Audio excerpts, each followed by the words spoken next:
Good morning, Mr. Chairman, members of the committee. My line is Executive Director of the Freedom of Information Foundation of Texas. We are opposed to Senate Bill 331, and it's agree with some of those issues. But let me say that we do not support is that might put somebody in jeopardy, such as law enforcement or undercover agents or someone like that. I think there are existing laws on the books that protect them. We are certainly sympathetic to situations like the nurses that were mentioned earlier. I think that that can be addressed on an individual level, however, through the courts.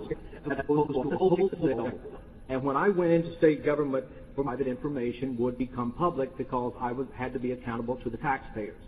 I didn't have an issue with that because I did not to let that information out, and I thought that if anybody were to try to do anything that became a harassment issue, I could go to them and do that as well. We're certainly sympathetic to some of those issues, but I think automatically opting out this information as opposed to an employee having to make that selection and then automatically preventing its release from the public, you take away one of the accountability knowing that this information is out there.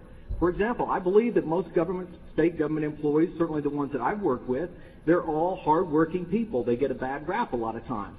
But on the other hand, work on time, there could be a journalist like Nancy Wilson out there with my work schedule, knowing when I'm supposed to show up, knowing where I'm supposed to park my car, knowing what I'm supposed to be doing there during that day, and I'm going to be held accountable.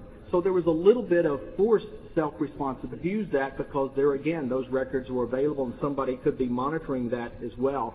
And also, as far as my family information was concerned, personal private information, including Social Security numbers, were released by an employee. And I don't hold the agency accountable for that. That was an independent employee that did that. It was a criminal matter. I was notified. I'm still trying the situation. But we can't protect the information. While the intent is good, I think that we leave the possibility of leaving a lot of people unaccountable for it.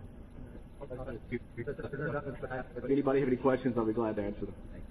Thank you. I think, with all these bills, and I've got a bill that deals with birth date information, there just sometimes there seems to be things out there that I think give us legitimate concerns about our state employees, and about the check and balance more or less in some things that go on, and I'm looking for a balance in it. Again, it's a different age. The abuses that can occur, the media was different. Not that you're any different, but that the media generally has the internet, and it is development. It's even changed the world in the legislature, a very open process, and so anyway, just having said that, I think I understand where you guys are coming from on this issue, but there's got to be some kind of balance that we've got to reach here on some of these things. And Senator Brooke, if you find that balance, we're certainly willing to work with the committee on it. Speech for the day. Thank you very much for your appearance and your help in these matters. Thank you.